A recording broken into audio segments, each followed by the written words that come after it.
సీత రామ్ రూమ్కి వెళ్తుంది. అప్పుడు రామ్ సీత రాముల పెళ్లి ఫోటో చూసుకుంటూ మందుకు బానిసై మందు తాగుతూ ఉంటాడు. ఎందుకు సీత, నా కంటికి నువ్వు కనిపించొద్దు అంటే పదే పదే కనిపిస్తూ నన్ను ఇబ్బంది పెడుతున్నావు అని చెప్పి రామ్ సీతను అడుగుతూ ఉంటాడు.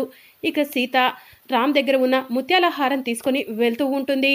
ఇక అప్పుడే రామ్ రూమ్లో నుంచి బయటకు వచ్చి సీత అని చెప్పి పిలవటంతో సీత చాలా సంతోషంగా రామ్ దగ్గరకు పరిగెత్తుకుంటూ వెళ్ళి ఏంటి మామ అని చెప్పి అడుగుతూ ఉంటుంది.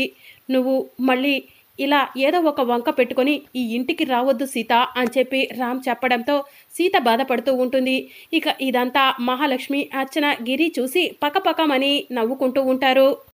అప్పుడు సీత మహాలక్ష్మిని చూసి తన చీర కొంగులో కట్టుకున్న బాంబుని ఓపెన్ చేసి చూస్తూ ఉంటుంది. ఇక సీత చేతిలో ఉన్న బాంబును చూసి మహాలక్ష్మి, అర్చన టెన్షన్ పడుతూ ఉంటారు. మరి అప్కమింగ్ ఎపిసోడ్లో ఏం జరగనుందో తెలుసుకోవాలనుకుంటున్నారా? అయితే ఛానల్ను సబ్స్క్రైబ్ చేసుకొని సపోర్ట్ చేయడం మర్చిపోకండి. Thank you for watching.